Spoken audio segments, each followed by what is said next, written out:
বাংলাদেশ দক্ষিণ এশিয়ার একটি স্বাধীন দেশ। ছোট্ট আয়তনের হলেও এদেশ প্রাকৃতিক সম্পদে পরিপূর্ণ এবং অত্যন্ত জনবহুল। দেশটি বিভিন্ন নদনদী, উর্বর মাটি, সমৃদ্ধ সংস্কৃতি এবং অসংখ্য প্রাকৃতিক সৌন্দর্যের জন্য পরিচিত। 1971 সালে মুক্তিযুদ্ধের মাধ্যমে বাংলাদেশ স্বাধীনতা লাভ করে। বাংলাদেশের মানুষের প্রধান বৈশিষ্ট্য হল তাদের আতিথেয়তা, বন্ধুত্বপূর্ণ মনোভাব এবং সংগ্রামী চেতনা। এখানকার অধিকাংশ মানুষ গ্রামে বাস করেন এবং কৃষির উপর নির্ভরশীল। উর্বর মাটি, বিশেষ করে পদ্মা, মেঘনা, যমুনা নদীর বদ্বীপ অঞ্চল এই দেশের কৃষি সম্ভাবনাকে সমৃদ্ধ করেছে। বাংলাদেশের প্রধান খাদ্যশস্য হল ধান। এছাড়াও পাট, চা ও সবজি উৎপাদনে দেশটি আত্মনির্ভরশীল। বাংলাদেশের মাটি অত্যন্ত উর্বর, যা খাদ্য উৎপাদনে সহায়ক ভূমিকা পালন করে।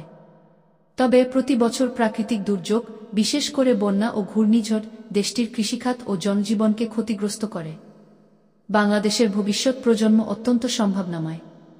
দেশটি বর্তমানে একটি তরুণ জনগোষ্ঠীর উপর দাঁড়িয়ে আছে, যার বিশাল একটি অংশ কর্মক্ষম। শিক্ষা ব্যবস্থার উন্নতি, আধুনিক প্রযুক্তির ব্যবহার এবং কর্মসংস্থানের সুযোগ সৃষ্টি করে এই প্রজন্মকে দক্ষ জনশক্তিতে পরিণত করা সম্ভব। তবে চ্যালেঞ্জও রয়েছে অনেক।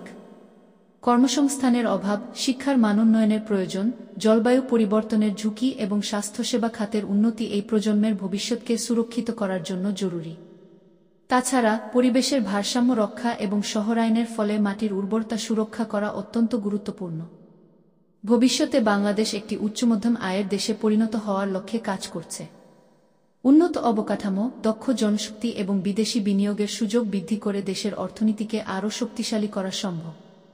তথ্যপ্রযুক্তি, ফ্রিল্যান্সিং এবং ই-কমার্স খাতেও বাংলাদেশ দ্রুত অগ্রগতি করছে, যা দেশের অর্থনীতিতে নতুন গতি সঞ্চার করছে। উপসংহার: বাংলাদেশ তার সংস্কৃতি, ঐতিহ্য এবং প্রাকৃতিক সৌন্দর্যের মাধ্যমে এক অনন্য পরিচয় বহন করে। সঠিক পরিকল্পনা, শিক্ষার উন্নয়ন এবং পরিবেশ রক্ষায় সচেতনতা এই দেশের ভবিষ্যৎ প্রজন্মের জন্য একটি উজ্জ্বল ভবিষ্যৎ নিশ্চিত করতে সাহায্য করবে।